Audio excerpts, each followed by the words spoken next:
Esther की पुस्तक अध्याय 7। एस्तेर की पुस्तक अध्याय 7। सो राजा और हामान एस्तेर रानी की जेवनार में आ गए, और राजा ने दूसरे दिन दाखमधु पीते पीते एस्तेर से फिर पूछा, हे एस्तेर रानी, तेरा क्या निवेदन है?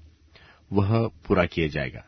और तू क्या मांगती है, मांग, और आधा राज्य तक तुझे दिया जाएगा।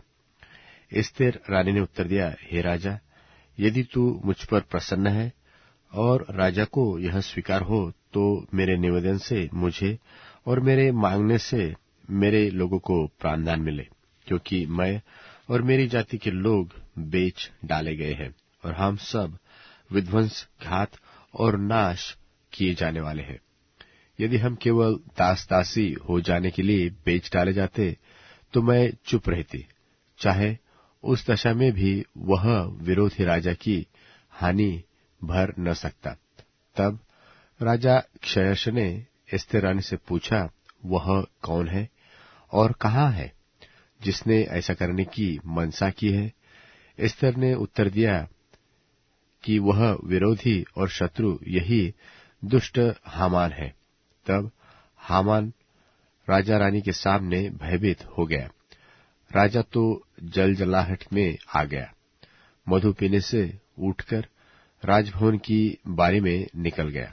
और हामान यह देखकर कि राजा ने मेरी हानि ठानी होगी, एस्तेर रानी से प्राणदान मांगने को खड़ा हुआ।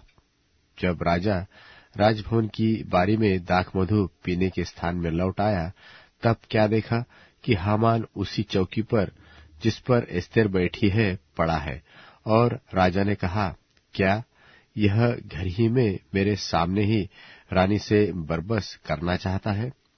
राजा के मुंह से यह वचन निकला ही था कि सेवकों ने हामान का मुंह ढांप दिया।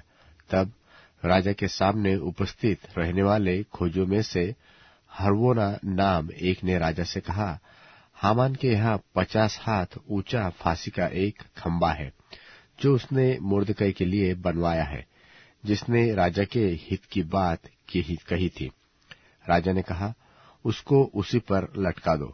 तब हामान उसी खंबे पर जो उसने मुर्दकै के लिए तैयार करवाया था लटका दिया गया। इस पर राजा की जलजलाहट ठंडी हो गई।